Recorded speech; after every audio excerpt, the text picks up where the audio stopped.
बिस्मिल्लाहिर्रहमानिर्रहीम। संग खैबर।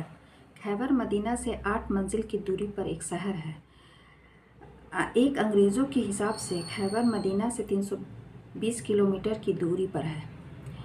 यह बड़ा हरा भरा इलाका था। यहाँ अच्छी खजूरें बहुत ही आयात में पैदा होती थी। अरब में यहूदी का सबसे बड़ा केंद्र यही खैबर है।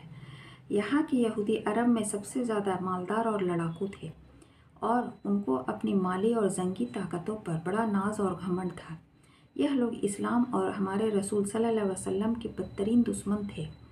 यहाँ यहूदियों ने बहुत से मजबूत किले बना रखे थे, जिसमें से बाज की निशानी अब तक मौजूद है।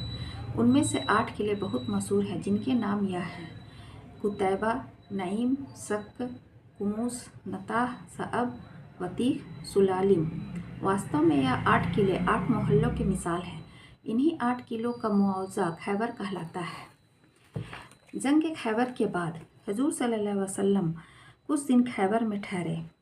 यहूदियों को पूरा अमन व अमान अता फरमाया, किस्म किस्म की नेमतों से नवाजा। मगर इस बदतरीन कौम की फितरत में इस कदर बुराई भरी हुई थी कि सलमा बिन मिसकम की बीवी ज़ैनब ने हजूर सल्लल्लाहु अलैहि वसल्लम की दावत की और फिर गोश्त में जहर मिला दिया। खुदा के हुक्म से गोश्त की बूटी ने अपने जहर को खबर दी।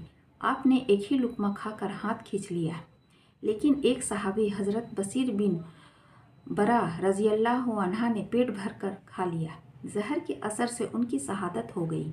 हजूर सल्लल्लाहु अलैहि वसल्लम को जब इस जहरीले लुक़मे से उम्र भर तालू में तकलीफ़ रही। आपने जब यहूदी से इसके बारे में पूछा तो उन जालिमों ने अपने जुर्म का इकरार कर लिया। कहा कि हमने इस नियत से आपको जहर खिलाया कि अगर आप सच्चे नबी होंगे तो आप पर इस जहर का कोई असर ना होगा, वरना हमको आपसे निजात मिल जाएगी।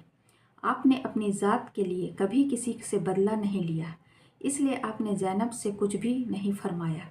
मगर जब हज़रत बसीर बरा रज़ियल्लाहु अन्हा की इसी जहर से वफ़ात हो गई तो उसने ज़ैनब को कत्ल करवा दी।